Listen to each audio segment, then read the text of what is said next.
Dis nou tyd vir geldsake. Nou wanneer jy sit met 'n bietjie ekstra geld, is die vraag gewoonlik of jy dit moet spaar of belê.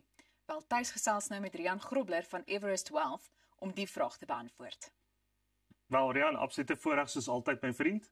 Maar soos wat Elsa gesê het, die vraag vir die dag is: spaar jy of belê jy? Altyd lekker om hier te wees. Ek dink dit is altyd 'n moeilike vraag in terme van spaar jy of belê jy. En ek dink dis 'n vraag wat ons elke liewe dag kry. Hoeveel ouens ken jy wat sê, yes, ek het dollars in die buiteland.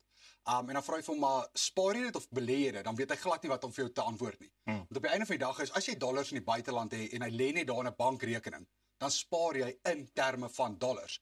Maar jy belê dit nie regtig nie.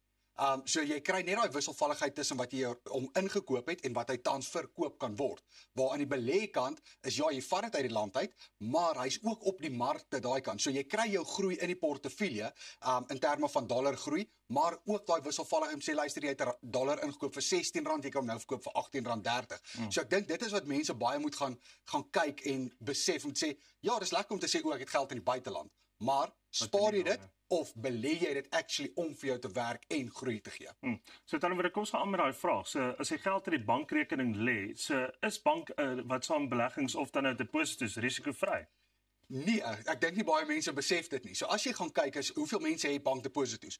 En ongelukkig jy sit met daai weerskante van mense wat lewe op hulle rente en mense wat net geld op wil hê vir 'n rainy day of 'n noodfonds. Ja. Maar ek dink nie baie mense besef dit nie is as jy nie 'n gewaarborgde deposito het nie, is jou fondse nie regtig gewaarborg nie.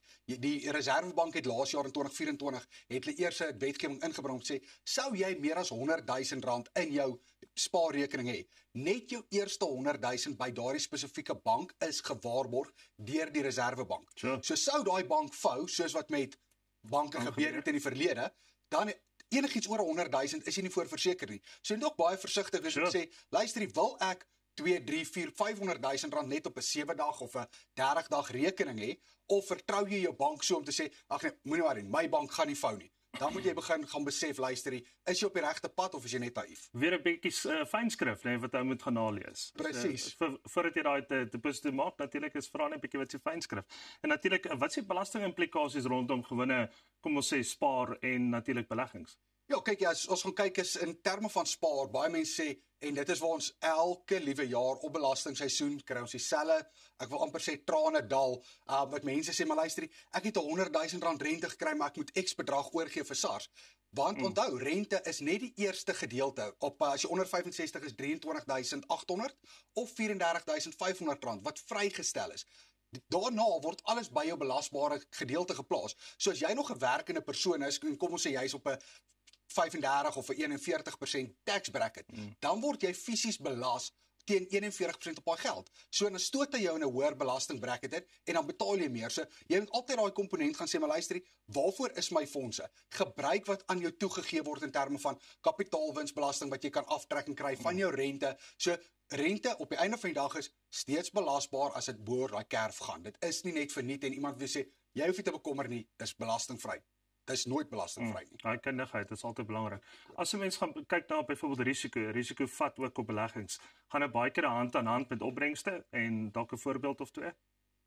Ja en nee. As ons gaan kyk is en ek dink dit is waar baie belangrik is om te gaan kyk wat is jou risikoprofiel, maar ook saam met jou adviseur te werk. As ons gaan kyk, daar's 'n groot firma daar buite, as noem hom die rooi of die blou, en jy kan self 'n navorsing gaan doen. Dit sê een van hulle fondse wat sy risikoprofiel op tussen laag en matig is. So ons gaan kyk as jy gaan kyk uit 1 uit 10 uit, sê op 'n 3 of 'n 4. Daai spesifieke fonds het vir die laas jaar 21,24% presteer. Wat lae risiko is, maar op dieselfde tyd het hy nog net 0,4% vir hierdie hele jaar presteer. Maar dit gaan oor, wil jy nou moet jy gaan kies in jou portefeulje. Soek jy 'n passiewe bestuurder of soek jy 'n aktiewe bestuurder? Maar dis waar jou adviseur ook 'n groot rol speel om te sê, waarvoor gebruik ek hierdie fondse? Waartoe skuif ek hierdie fondse? Om dan te kan sê, luister, ek werk saam met adviseur A, B of C, maar in jou groter prentjie is, hoekom sit ek vandag ek soveel uit fondse in hierdie fonds? Om dan seker te maak, ja, ek gaan dit oor 'n jaar trek. Maar as jy geluister het vir jou adviseur en jy het 'n kundige adviseur, het jy 21% gemaak. Ja, jy moet belasting betaal, al daai dinge, maar luister vir jou adviseer. Wel, ek betaal enigtyd 'n bietjie belasting, jy weet, op sulke tipe opbrengste. Jy weet, as hy so ook daarna gaan kyk, maar baie keer sien as hulle persone ook sien, ek het nou 21 gemaak laas jaar, nou is op 'n 0.4 op die eerste 4 maande. So wanneer besef jy, okay, ek moet nou daai mandjie uitklim en dalk in die volgende mandjie gaan klim, al is daar 'n belastingimplikasie, maar party mense sit eerder op hulle hande. Maar weer eens as jy ook gaan kyk, goeie advies is altyd nodig, kundige advies. Hoekom is dit so belangrik om 'n veelsidige makelaar te hê teenoor 'n ou wat basies weet spesialiseer? Hoe speel die twee teenoor mekaar uit? Ek dink jou belangrikheid is altyd, hoekom gaan sien jy adviseer? Ja. Jy gaan sien nie adviseer om vir jou vriend by die braaivleis te sê ek het adviseer nie. Ja. Jy gaan sien adviseer om jou te help met jou hoe kan ek sê jou finansiële beplanning vorentoe. So jy kort 'n veelsidige en 'n kundige persoon sê luister, jy het spaargeld, dit is die rede hoekom ons X bedrag hierso sit. Maar luister vir my advies. Werk met my advies. Daar's 'n rede hoekom jy kundig is in jou veld. Om te gaan sê, ons gaan A, B en C uitvoer vir jou volgende, kom ons sê vakansie, of om te spaar vir jou kind se universiteitsgelde, al daai tipe dinge. Maar nou kry jy baie van die ou sê, nee, maar ek dink ek het 'n fout gemaak. Dis jou reg. Jy mag voel is reg, maar moet dan nie na 3 maande terugkom en sê ek het 'n groot fout gemaak om te skuif, maar nou moet ons dit regmaak nie. Dan is dit te laat. So jy moet altyd gaan besluit om sê watter tipe adviseer wil jy hê? Wil jy ou weet wat terugsit en vir jou sê nee, moenie worry nie, ons het A, B of C. Dis wat ons mee tevrede is. Die markte kan nie vir jou beter gee nie. Of gaan jy na adviseer gaan vir jou sê luister, dis wat ons vir jou kan gee. Het jy die inkomste nodig? Nee, ek het nie. Kom ons herbelê dit en dis wat ons altyd sê, daai wielietjie.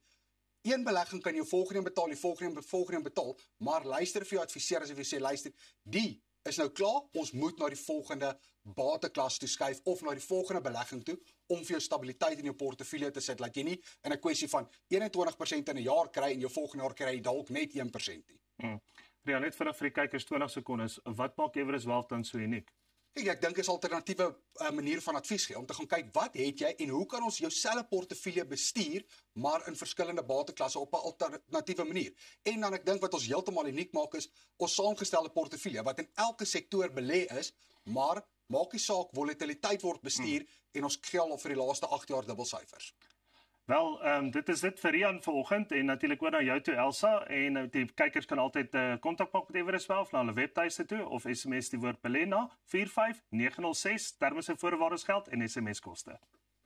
Baie dankie Thys en Rian. En jy kan ingeskakel bly want van perdemelk tot perdesport. Hier kom perde. Net hierna fokus ons op sport en veral dan nou ruitersport. Bly net waar jy is.